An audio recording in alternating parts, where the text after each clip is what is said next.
Anya Kamenetz on building a regenerative agriculture project and raising resilient kids, an interview with her.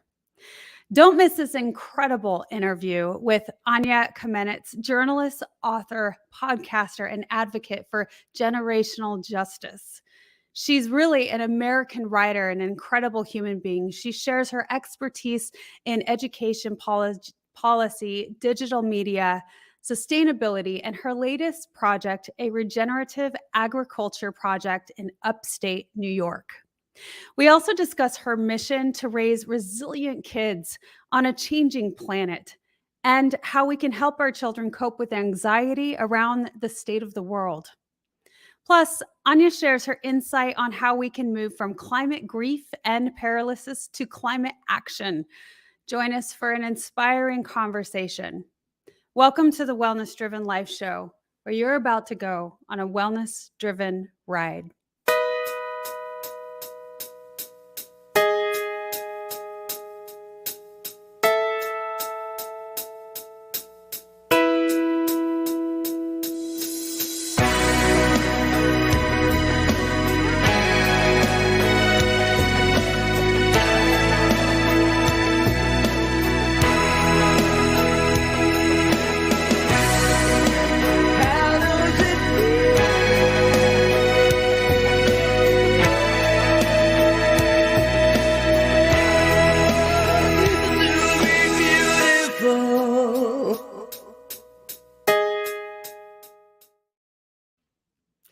Let me introduce our beautiful guest we have here today. Anya Kamenetz speaks, writes, and thinks about generational justice and how children learn, grow, and thrive on a changing planet.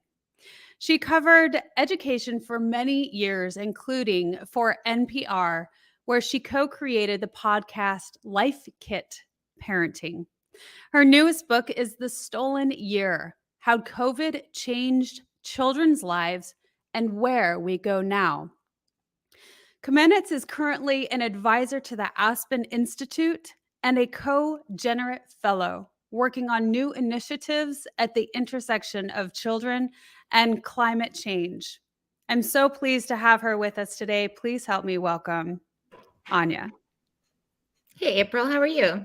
I'm fabulous. It's such a pleasure to have you here on the Wellness Driven Life Show. Thanks so much for having me. This seems really great. I'm so excited to dig in with you.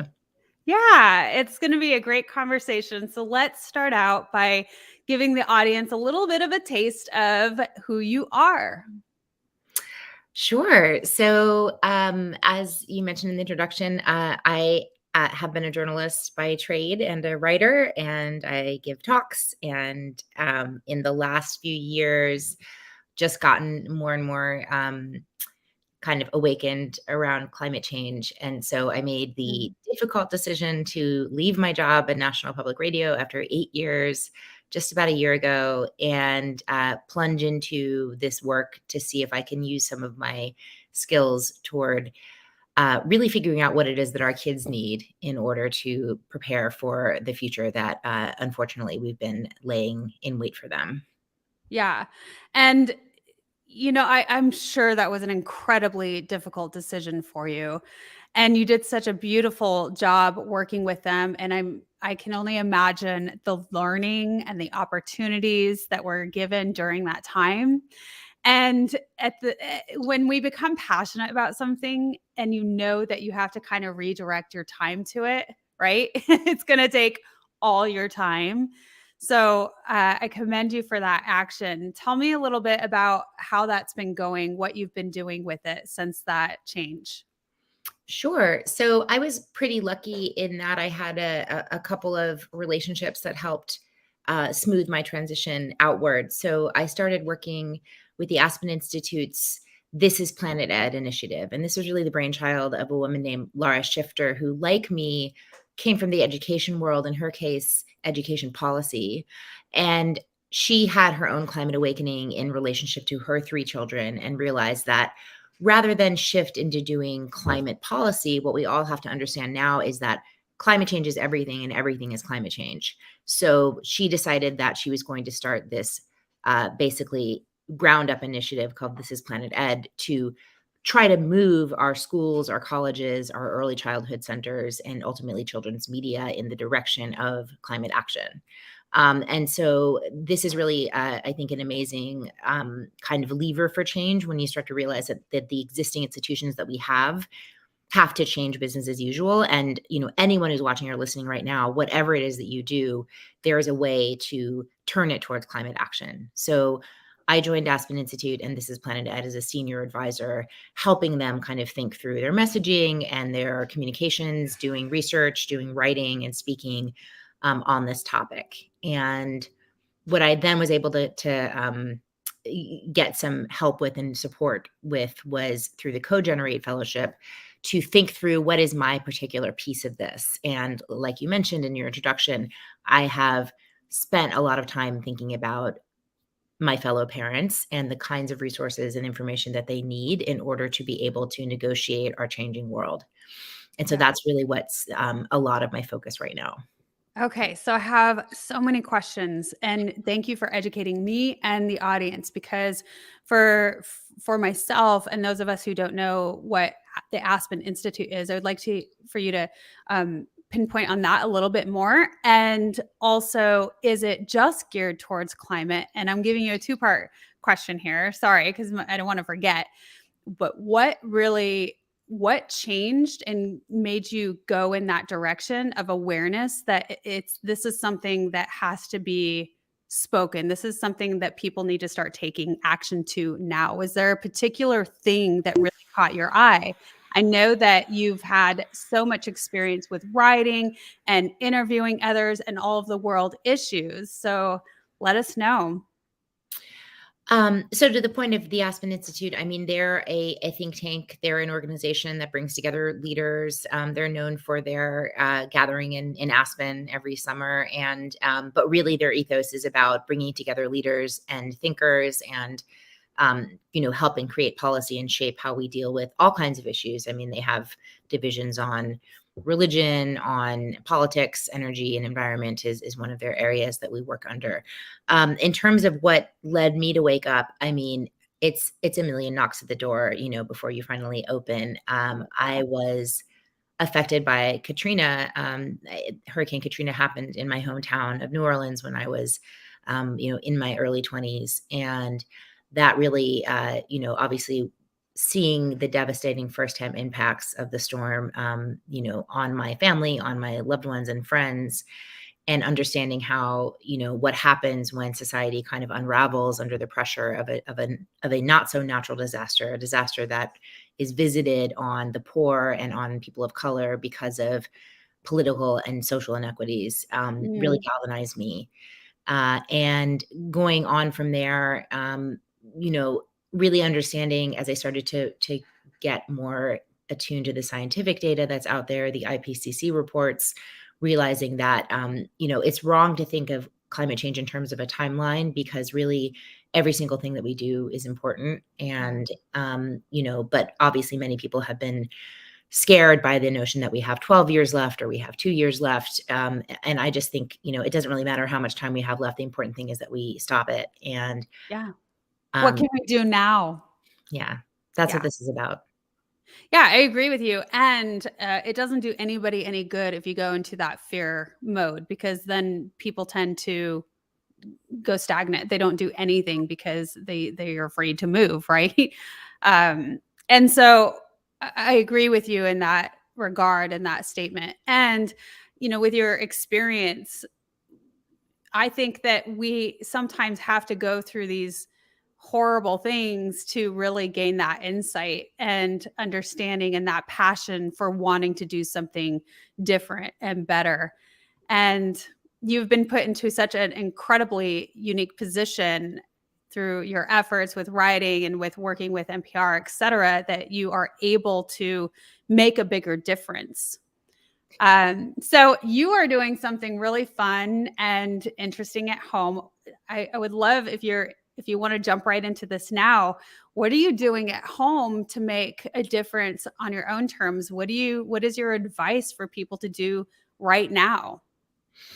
Sure. So in terms of things that are achievable in your home, we really are at an incredible moment when it comes to the Inflation Reduction Act and the proposals that are in there to make it easier for homeowners and even for renters to limit their energy use. Mhm. And so my husband and I started on this journey when we moved into our own house, which is obviously a hugely lucky thing to be able to do, especially in Brooklyn. But we were able to put solar panels on our roof, and that really cascaded. There's a whole, when you start acting and making decisions in line with your values, there is a cascade that happens. So, it affects, thinking about, we do backyard composting as well as the curbside composting that they have in New York City. We took out our boiler. So we took the entire house completely off of fossil fuels, Wow. got an Wow. electric stove. And overall are still, working on different ways. We have a bicycle that holds both kids. So we're trying to limit our car trips. Um, Excellent. and even thinking twice about our plane trip. So that's a thing that is a real sticking point for me. I travel a lot. I travel for work and for fun, and I want the kids to be able to see different parts of the country and the world. But there is a trade-off there. So thinking about Right. all these different changes we can make. Yeah. Well, that's so cool. Can you go a little bit more into that and how you guys do that? What does the day-to-day look like when you guys are utilizing all of these other tools? When you talk about compost, like what do you do with the food? What kind of food choices do you make? Cuz I Mhm. think that a lot of this, people just don't have an understanding of what it is, and it stops them from making any forward movement because they just don't know. And once you start doing it, it's a lot easier than you think. Yeah, I think that's very true. And I think that, you can start anywhere, you just have to start somewhere. So, when it comes to my family, we definitely are into the meat substitutes, and that's something that's an easy bridge for kids. They do like crunchy tofu, they are interested in, Beyond Meat, when we grill. And, thinking about those easy substitutions that you can make and just kind of building the awareness, that comes from that. Yeah, I love that you integrated all these changes and being in New York. So you really found a way to do this in no matter what your environment. So that's what I love about it, this testimony of we can really make this a reality anywhere, and it's truly the future of where uh we're going, where we can go, where we should go, and all of those little changes that everyone can make. I think also when you start doing, it's an example to others, like just putting solar panels on your house. People look at that and they're like, oh, and they're going to, maybe follow suit. I think that's often what we do as human beings is we really follow the leader. I think that's exactly right. And what's really exciting right now is in my role with Aspen Institute, I'm involved in talking to school districts around the country that are pursuing net zero efforts and climate plans that go across every aspect of the school. I mean, people don't think about this that often, but there's 100,000 school buildings in the country. They Mm. serve 7 billion meals a year in their school food program. So that is a place where there is so much room to make impact. And what's happening is really that students are presenting the agenda for change, and they're forcing school boards to get on board and bridging the gap between city level goals and actually on the ground changes. And a lot of places, it's school buildings that are really taking the lead on putting solar panels on, retrofitting and doing HVAC. And so it's really exciting to see it because it's really student voice that's driving it all. Yeah, I agree with you. And I think about, the schools that I see around and my own children's schools. What I love the most is that they're starting to teach our children of how to do this. You see so many um, growing areas where they're growing the plants, they're getting engaged, and then they're selling to raise money. Mhm.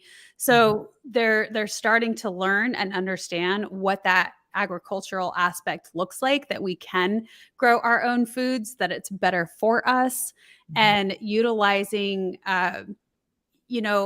like rain in order to collect and to make everything more self-efficient. Mhm. Yes, rainwater collection is another thing we're doing in our backyard, actually, and it can help with if you live in a flood-prone area, it can help to have a rainwater barrel as well as keeping your gutters clean, and you can use the water in your garden. So that's another good point. I'm glad you brought that up, and you can do it in the city too.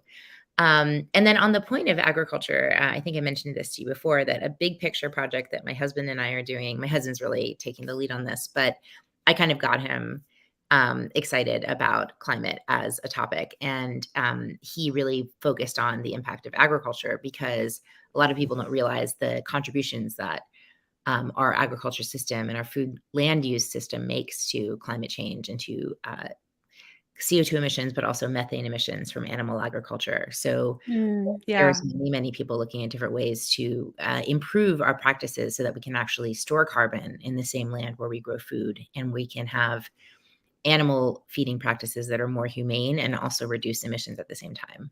Yeah, absolutely. So on this topic, is there, I haven't looked deep enough into it, but I'll put it up now for a little bit until we go into our first commercial. But on your website, do you have any recommendations on where people can go to learn a little bit more about this? What's your favorite resources to gain knowledge on how to, what to? I think big picture, I really like to direct people to drawdown.org, because they talk about climate solutions in order and kind of comprehensively. And regenerative agriculture and land use is surprisingly high on the list. We don't really think about it because we think about industry and we think about transportation or buildings, but the way that we grow food is such a major part of this. And it's also provides a way to, heal nature at the same time that we're trying to address climate change and increase our food security at the same time. So Awesome. drawdown.org would be a good place to start. You call it drawn down? Oh, drawdown. Drawdown. Oops, I did that wrong. That's right. Drawdown.org is perfect. So that's incredible. I have, okay, draw down. I think I did have that right. Perfect. Well, I just wanted to make sure that people had an area to go to where they can find out a little more information, because it is fascinating. And you're right, start taking action now, because that's kind of where we're going anyway, and then we can start teaching our children. So we're going to move into our first commercial. Goodness sakes, I almost forgot what it was called. And when we come back, let's talk a little bit about this incredible journey that you've had with your experience with COVID, with your kids, and your passion with that in the book. Stay tuned. Hello, everyone. I am Kim Jacobs, the host of The Kim Jacobs Show, and you all know who's right here with me, Dr. Les Brown. How are you, Dr. Brown? I'm blessed and highly favored. Ladies and gentlemen, this is the time you want to give yourself a competitive edge. If you got a message, you have some knowledge or experience, a story, or if you want to do something adventurous and exciting with your life that can increase your credibility, expose you to millions of people, I am encouraging you to have your own talk show. I used to have a talk show. That one talk show catapulted me to another level. Now there are more people watching the internet, as you are aware, than television. Yes. Come on, somebody. That's right. Dr. Kim Jacobs, she trained people on how to have their own talk show. She will train you how to do that. And now with me partnering with her, now you have the combination of an audience, expansive audience. We have over 4 million people in all of our platforms, and the coaching you need to grow your business, to grow your multi-level marketing organization, to draw more attention to yourself in this noisy economy. Go ahead, Kim. So in the training that I do, Les, I actually do a 6-week training. It's 1 hour per week. And each week I meet with the individuals one-on-one. We go through and we talk about all of the things that's necessary for a show to become a reality. We go from how to actually identify your focus area, what's going to be your ideal customer that's going to be tuning in. We'll talk about how to get guests, how to get sponsorship, how to go about getting your lighting, your branding, and your banners, and everything that you need to know. And guess what, Les? They own their own content at the end of the day. And that's exciting. Now, if you're ready to create a shift in your business and in your life and increase your cash flow, I want you to go to KimJacobsConsulting.com. It's right there on the screen, KimJacobsConsulting.com. You know, people say opportunity knocks on every door. Right. No, opportunity stands by silently waiting for you to recognize it. So I want you to recognize that this is a time for you. This is an incredible time to have your own talk show. It establishes a level of credibility. Yes. And by being exposed to people on a regular basis, it allows you to strategically begin to impact and attract your audience.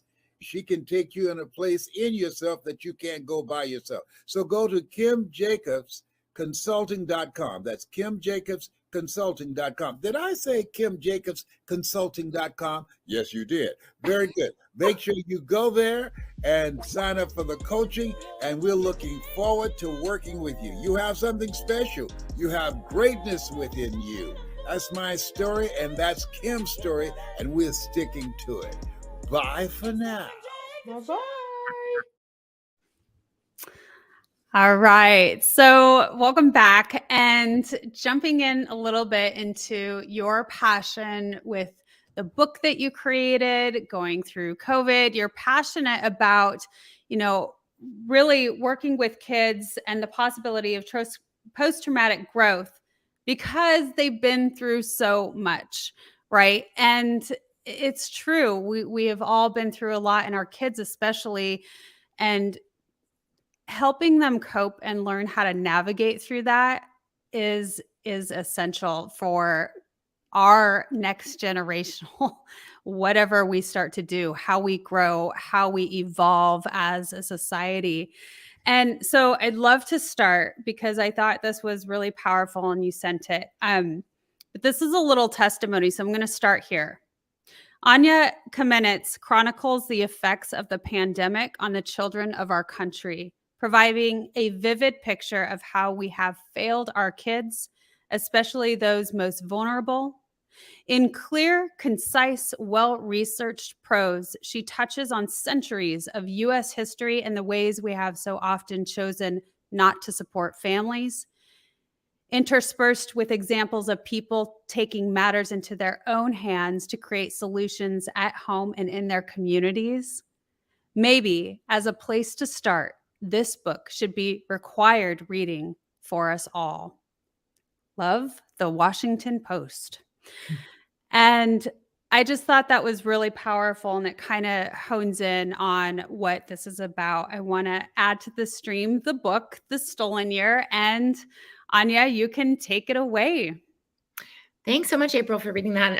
It's a little embarrassing to sit and listen to it. But so when the COVID-19 pandemic hit in 2020, I was here in my house with my two daughters. They were 3 and 8 years old at the time. I was working full-time at NPR. My husband was working full-time. And we were dealing with everything that everyone else was dealing with school and preschool shutdown. But the difference was, as I already mentioned, I had reported on the aftermath of Katrina and even followed up a decade later to see the impacts on young people from that storm. And of course, we know that people died in that storm, that houses were flooded. A lot of people might not realize that public schools in New Orleans were closed for several months.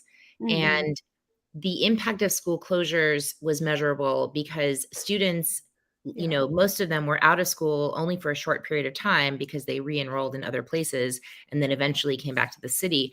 But that interruption could be seen. There was a signature of that interruption on children, on their school performance and on their mental health that could be seen for years. Oh, yeah. And so I knew, based not only on New Orleans, but around the world, that the school closures in the spring of 2020 were going to have long-term impacts on children because of lost learning. Yes. Because of the lost routine. Yes.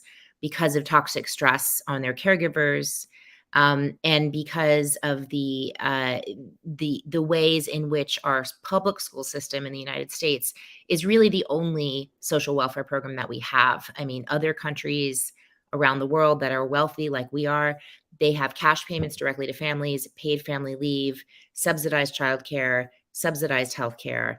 And we don't have those things. So we have schools, and that's it. We have free lunch programs, and we have the caring adults in the school system that try to stand in for all of these things. And so without that, there were many, many adverse impact on kids. I mean, I don't have to sit and tell you because you lived through it yourself, but Unfortunately, we saw a spike ultimately in child mortality, not from COVID-19, but from the increase in drugs, especially fentanyl, and the increase in gun violence that happened all across families, and as well as in neighborhoods as well.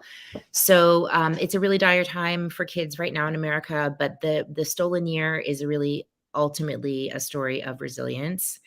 I consider it an act of hope to document children's experiences and to listen to them. There are 5 families with many more than that children. Up to one mother I interviewed has 8 children.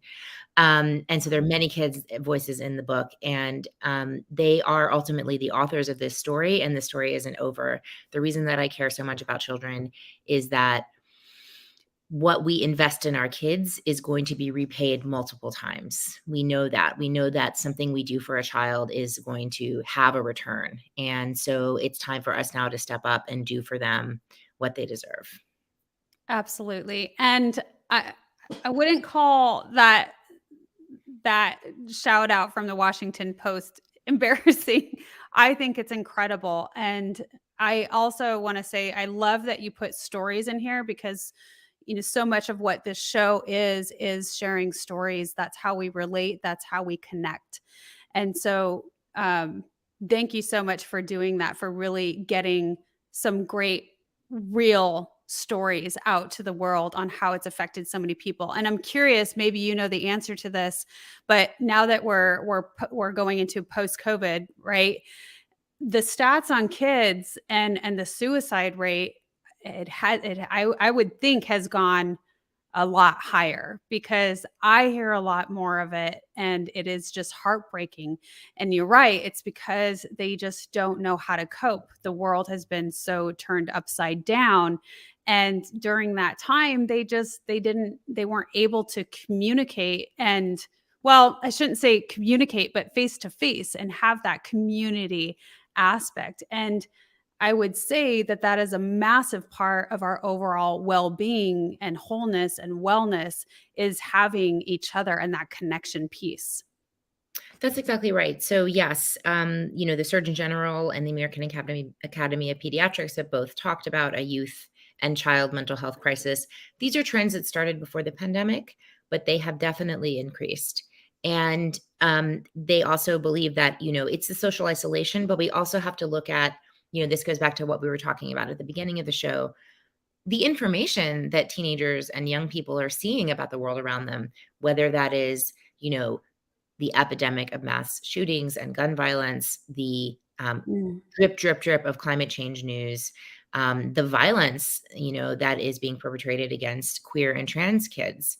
These are all aspects that make young people look at the world around them and question what is exactly that the adults are doing right now.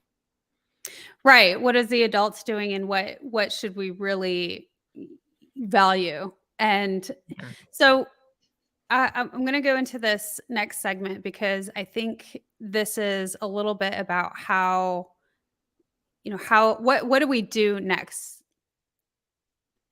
Yes, that's exactly right. All of this is not to say that we need to despair. This is a time for us to step up and really put hope into practice. And the piece that I'm focusing on right now is this intersection between climate change and youth and emotions. I believe that in order to become, for all of us to turn our feelings into action, we need to be able to manage the emotions that come up when we talk about climate change. And the spark for what you're showing here is 2 polls, one of which I did when I was a reporter at NPR in 2019, and the second one with Aspen in 2022.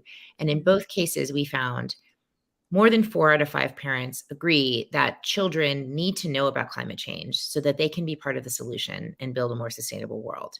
More than 4 out of 5. But only half of parents have actually talked to their kids about climate change.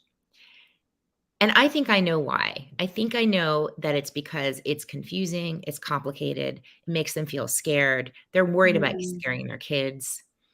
And so what I've done, and this is in collaboration with Talk Climate and the Climate Mental Health Network, is we created just a simple guide that addresses those feelings and helps give parents a place to start. So this is a downloadable guide. It's downloadable from climatementalhealth.net/parents. And we're looking for feedback on the guide. We're looking for collaborators and people that want help, that we want to help bring this to people. And we're really hoping that the climate talk becomes as well known as the birds and the bees, because it really is about the birds and the bees, right? It's about the future of life on this planet. Right. It is about the future of life on the planet, because we'd like to continue being here, right? I mean, I would like to, and with a more enjoyable experience. And so we have to take action in order to be able to do that. I want to show the climatementalhealth.net/parents on the screen Mm-hmm. and give people that access. And then I want to bring in a comment, but I think we kind of went over it, but maybe there might be something you want to add to this. Manly says, get this information out there seems like a great first step. What else can we do? Yeah, absolutely. I mean, you can definitely organize groups or take this information guide to any group that you're a part of. If it's a Little League team or a Girl Scout troop or a church group, and just start the conversation. The conversation, the way that we have structured it naturally, is going to lead to two things. We have self-care tips in the guide. So we really want to make sure that we're increasing mental health literacy. We know that when these kinds of feelings come up, it's very normal and natural to have big feelings when you really think about climate change. So we want people to build their vocabulary of being able to tolerate stress and difficult emotions. And we can't stop there. We have to get engaged in action. And so building that community, I really think and hope that by sharing this conversation guide, it will naturally lead to the next step, which is how do we engage in action and meaningful action in our communities? And there's so many answers to that question. You can do legislative advocacy. You can advocate for bike lanes. You can get involved in advocating for plant-based diets. I'm interested in people using the Inflation Reduction Act to green their school systems and to decarbonize. But wherever you go with it, the important thing is that you start. Yeah. Oh, thank you so much. So let me bring in one of these last photos, because I think it's just beautiful. But this is you and your crew. Mm-hmm. Yeah. Thank you. Yeah. So this is us on our staycation, and we made a strategic decision over spring break to just take one less set of flights and keep ourselves a little bit, more on track. And we took our subway and a ferry to Manhattan, and we spent 2 days in Times Square and did all of the touristy things. And it really felt like we were on vacation. And I would recommend it to anyone that they look into taking like a real staycation, not just the kind where you reorganize the drawers and play in the backyard, but take that money and invest it in your hometown and try to make it feel like a real getaway. Oh, that's really good advice. The staycation, and invest your money in where you're at, the small business or what have you in your city, in your town. And I might add, your family is so beautiful and you all look so happy to be with one another. I love hearing about family unions that are really doing big things together. You and your husband sound like a power couple, I like to say, and just doing great things, and you're creating beautiful human beings that are also going to be doing great things, and not just within your own family, but you're extending that out in so many different ways. Thank you, April. That means a lot to me. I think it's and all kinds of families are important, and we embrace all kinds of families. I know a lot of single moms and a lot of people doing it on their own that are doing amazing jobs. We're really lucky to have each other right now, for sure. Yeah. So tell me a little bit more about what else are you doing? What's next for you? Because I know you've done the book, you're working with different things and different projects. I know you're doing some speaking engagements to also build awareness, but is there a what's next for you? I mean, all of this for me, I just think in terms of books. So I'm thinking about the next book. I'm thinking about how I can kind of so my last two books. So the last book was really a history and a policy book. It was about the sort of a play-by-play, a first draft of history, if you will, of the COVID-19 pandemic and its impact on kids. And the book before that was called The Art of Screen Time. And it was more of an advice book for parents. It distilled the latest research and helped them think about how to navigate screen time with your kids in a values-driven way. So for my next book, I'm really thinking about, these huge questions of how do we raise kids in a time like this? Can you really raise Yeah. kids to thrive when there's so many changes happening? And this kind of gets back to the point we were talking about the science of post-traumatic growth, right? Because in the wind up of the book of The Stolen Year, I was like, I can't leave us at this moment of uncertainty. I need to look where in the research does it support coming back stronger from something like this. And that's where I came across the science and the literature that supports the idea of post-traumatic growth. And this is a concept that really dates back just to the late 1980s, where there was research initially interviewing people that had gone through really significant loss, something like cancer or the loss of a spouse, and finding that a majority of them reported that I'm so sorry this happened to me, and there are these other positive things that happened to me. So I gained strength of my own understanding of my own inner strength, or I gained confidence in my close relationships, or I gained a sense of spiritual perspective on life, or a sense of Right. gratitude, right? Mhm. Yep. I mean, I think Absolutely.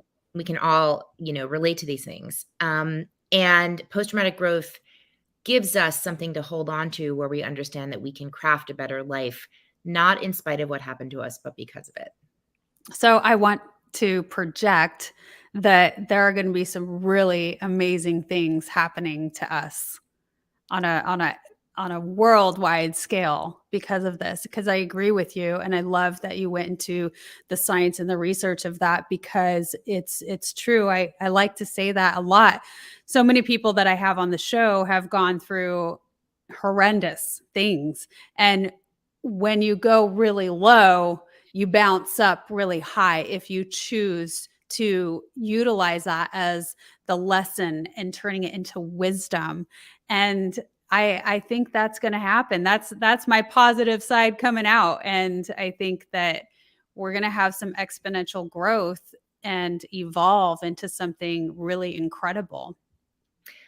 I agree. And I would add that there is a science of cultivating post-traumatic growth. And it's something that we can do with people that are close to us, including our kids. It starts with talking about it, understanding that it's a possibility, helping each other tell the stories of what happened to us, the hard Yeah. parts and the good parts. Yeah. And another intrinsic component of fostering post-traumatic growth is service to others.